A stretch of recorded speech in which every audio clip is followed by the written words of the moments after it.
देश में corona virus के मामले तेजी से बढ़ रही हैं। आज एक्टिव केसों की संख्या 1828 पहुंच गई है। वहीं मौत की संख्या 15 हो गई है, जो कि पिछले दिनों परसों हमने जब रिपोर्ट की थी तो ये 12 थी। इनमें सबसे ज्यादा 6 मौतें महाराष्ट्र से हैं। राज्य सरकार कोरोना वायरस के लिए ILI यानी इन्फ्लुएंजा लाइक इलनेस और सारी यानी कि सीवियर एक्यूट रेस्पिरेटरी इन्फेक्शन सर्वे कर रही है और जांच की पूरी तैयारी हो चुकी है। गुजरात की अगर हम बात करें तो गुजरात में गुरुवार को 6 नए मामले सामने आए। इनमें शामिल 8 महीने की बच्ची को ऑक्सीजन सपोर्ट पर रखा गया है। वहीं केरल में एक्टिव केसों की जो संख्या है वो अब 727 हो गई है। मुख्यमंत्री पिनरई विजयन ने बताया है कि राज्य में ओमिक्रॉन JN वेरिएंट LF7 के मामले ज्यादा आ रहे हैं। उधर Indian institute of technology Kanpur के डायरेक्टर प्रोफेसर मणिंद्र अग्रवाल ने बताया कि 2022 के बाद नए वेरिएंट की वजह से कोविड पेशेंट कई बार बढ़े हैं, लेकिन कोई गंभीर स्थिति देखी नहीं गई है।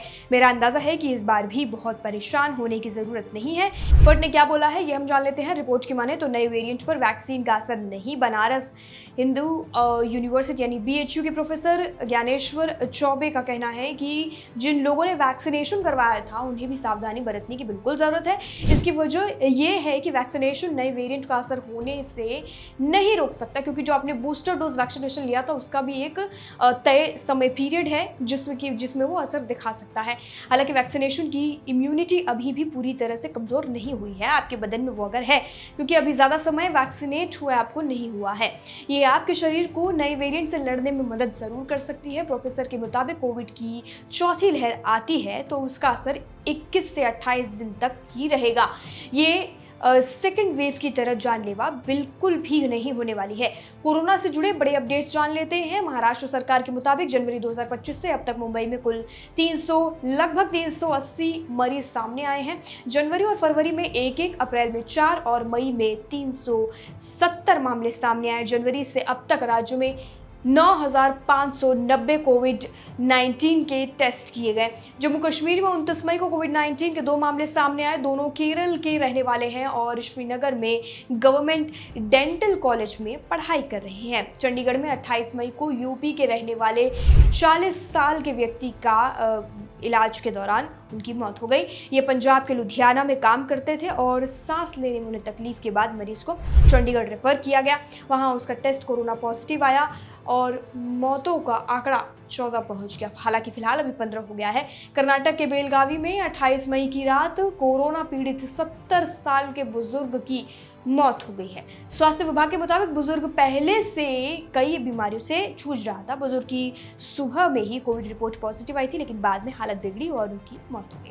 महाराष्ट्र के ठाणे में 28 मई को 67 साल के बुजुर्ग पुरुष की उसे 25 मई को भर्ती कराया गया था। प्रेस रिलीज के मुताबिक उन्हें हाई BP और डायबिटीज थी। उन्होंने कोविड-19 वैक्सीन भी लगाई हुई थी। ठाणे में ही 25 मई को इलाज करा रहे 21 साल के एक युवक की मौत हो गई। उसका 22 मई से इलाज चल रहा था, कोविड पॉजिटिव थे। जयपुर में 26 मई को कोरोना के 2 मरीजों की मौत हो गई। इनमें से एक रेलवे स्टेशन पर मृत मिला था, उसकी कोरोना रिपोर्ट भी पॉजिटिव आई थी। दूसरी मौत प्राइवेट हॉस्पिटल में भर्ती 26 साल के युवक की हुई थी। उससे पहले से ही TB की बीमारी थी। बेंगलुरु में 17 मई को एक 84 साल के बुजुर्ग की मौत हो गई थी। स्वास्थ्य विभाग ने बताया कि बुजुर्ग की मौत मल्टी ऑर्गन फेलियर की वजह से हुई थी। 24 मई को उनकी कोविड रिपोर्ट पॉजिटिव आई थी। केरल में 2 लोगों की कोविड से मौत हो गई। फिलहाल देश का मंजर कुछ ऐसा है कोविड को लेकर कि केसेस बढ़ते जा रहे हैं। इसमें कोई तकलीफ की बात नहीं है। जिनकी भी मौत हुई है वो पहले से किसी बड़ी बीमारी से ग्रसित थे और कई बीमारियों से जूझ रहे थे, जिससे उनका इम्यून सिस्टम कमजोर था और वो लड़ नहीं सके, और चलते चूंकि उन्हें बीमारी पहले से थी, कोरोना उन पर हावी हो गया।